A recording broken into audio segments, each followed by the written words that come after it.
ایشیائی ترقیاتی بینک نے پاکستان کو ایشیا کا دوسرا مہنگا ترین ملک قرار دیتے ہوئے کہا ہے کہ مہنگائی کی شرح اگلے سال بھی بلند رہنے کا امکان ہے۔ ایشیائی ترقیاتی بینک نے ترقی پذیر ممالک کی معاشی آؤٹ لک جاری کر دی ہے، جس کے مطابق پاکستان میں پچھلے 6 ماہ میں سری لنکا کے بعد خطے کے دیگر ممالک کی نسبت مہنگائی میں سب سے زیادہ اضافہ ہوا ہے۔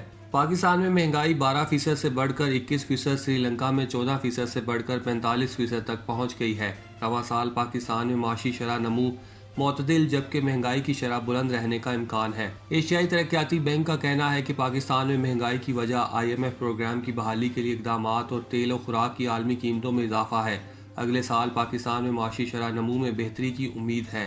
ADB کی ترقی پذیر ایشیائی ممالک سے متعلق اکنامک آؤٹ لک رپورٹ کے مطابق روس یوکرین جنگ کے باعث خطے کی شرح نمو 5.2 کے بجائے 4.6% تک محدود رہے گی۔ پاکستان میں بھی اس سال GDP گروتھ معتدل رہے گی۔ پاکستان میں مہنگائی کی وجوہات بجلی کے نرخوں میں اضافہ اور تیل و بجلی پر سبسڈی واپس لینا شامل ہے، جبکہ توانائی اور خوراک کی عالمی قیمتوں کی وجہ سے بھی مہنگائی میں اضافہ ہوا ہے۔ رپورٹ کے مطابق آئندہ مالی سال پاکستان کی معاشی ترقی کی رفتار میں قدرے بہتری آئے گی۔ بیرونی اور مالیاتی عدم توازن پر قانون پانے کے لیے سخت اقدامات کرنا ہوں گے۔ رپورٹ میں کہا گیا ہے کہ پاکستان میں سری لنکا کے بعد مہنگائی کی شرح خطے میں سب سے زیادہ ہے۔ گزشتہ 6 ماہ میں پاکستان میں مہنگائی 12% سے بڑھ کر 21% ہو گئی۔ اس دوران سری لنکا میں مہنگائی 14% سے بڑھ کر 45%، بھارت میں 5.7 سے بڑھ کر 7%، جبکہ بنگلہ دیش میں 6.1 سے بڑھ کر 7.4% ہوئی ہے۔ اسی عرصے میں چین میں مہنگائی 1.5 سے بڑھ کر 2.5% ہو گئی ہے۔ امریکہ کے شہر شکاگو میں رہائش پذیر پاکستانی نژاد فوٹوگرافر اور کنٹینٹ ڈیولپر ثانیہ خان فائرنگ سے ہلاک ہو گئی۔ امریکی میڈیا کے مطابق 29 سالہ ثانیہ خان کو ان کی رہائش گاہ شکاگو میں گولیاں مار کر ہلاک کیا گیا۔ شکاگو پولیس کے مطابق ثانیہ خان کے سابق شوہر نے ان پر پیر کے روز ان کے اپارٹمنٹ میں فائرنگ کی۔ اس سے قبل ثانیہ نے سوشل میڈیا پر اپنی طلاق کی تفصیلات شیئر کی تھیں۔ ثانیہ خان کو گولی مارنے کے بعد ان کے سابق شوہر نے خود پر پستول تان لی۔ شکاگو ٹربیون کے مطابق پولیس وہاں اطلاع ملنے پر شام 4:30 بجے ثانیہ خان کے اپارٹمنٹ پہنچی تو وہاں ایک نوجوان کے کراہنے کی آواز آ رہی تھی۔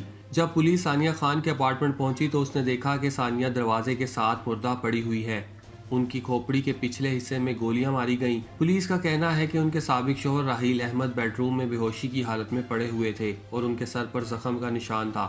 راحیل احمد کو زخمی حالت میں نارتھ ویسٹرن ہسپتال لے جایا گیا، جہاں ڈاکٹر نے انہیں مردہ قرار دے دیا۔ رپورٹس کے مطابق ثانیہ خان کے شوہر پر یہ شبہ ہے کہ انہوں نے ہی اپنی سابقہ اہلیہ کو قتل کیا۔ طلاق کے بعد وہ مایوسی کا شکار تھے اور ان کی ذہنی حالت بھی ٹھیک نہیں تھی۔ مبینہ قاتل کے بارے میں ان کی فیملی کا کہنا ہے کہ وہ پیر کی دوپہر سے لاپتہ ہیں۔ ثانیہ خان کے بارے میں بتایا گیا ہے کہ وہ ایک پیشہ ور فوٹوگرافر تھیں جو جون 2021 میں شکاگو منتقل ہوئی تھیں۔ سیاسی جماعتوں کے اتحاد PDM کے سربراہ مولانا فضل الرحمان نے کہا ہے کہ شہباز شریف غیر ضروری شرافت دکھا رہے ہیں۔ عمران خان اپنی حدود میں رہیں، ان کے اقتدار میں آنے کی خواہش پوری نہیں ہونے دیں گے۔ امیر جمعیت علماء اسلام فے مولانا فضل الرحمان نے پریس کانفرنس سے خطاب کرتے ہوئے کہا کہ نیب کے ذریعے لوگوں پر جھوٹے کیسز کیے گئے۔ ہم نے جو کہا تھا اس کے مطابق نتائج سامنے آ رہے ہیں۔ انہوں نے خبردار کرتے ہوئے کہا کہ قومی اسمبلی تحلیل ہوئی تو انتشار پیدا ہوگا۔ انہوں نے کہا کہ ہم نے ملک کے لیے قربانیاں دی ہیں، ہمارے مدارس میں دینی تعلیم دی جاتی ہے۔ عمران خان کی حکومت کا خاتمہ پاکستان کے لیے ناگزیر تھا۔ ہم نے ملک میں سیاسی استحکام کے لیے کام کیا۔ مولانا فضل الرحمان نے کہا کہ ہم نے سزائیں کاٹی، ہم پر قاتلانہ حملے ہوئے، اس میں کوئی شک نہیں ہے کہ مہنگائی ہو رہی ہے۔ PDM کے سربراہ مولانا فضل الرحمان نے کہا کہ مجھے مہنگائی کا احساس ہے، عام لوگوں کو ریلیف دینے کے لیے کام کر رہے ہیں۔ دوسری جانب پاکستان تحریک انصاف کے head of media affair Fawad Chaudhry نے کہا کہ مولانا فضل الرحمان فوری طور پر کسی ماہر نفسیات سے مشورہ کریں۔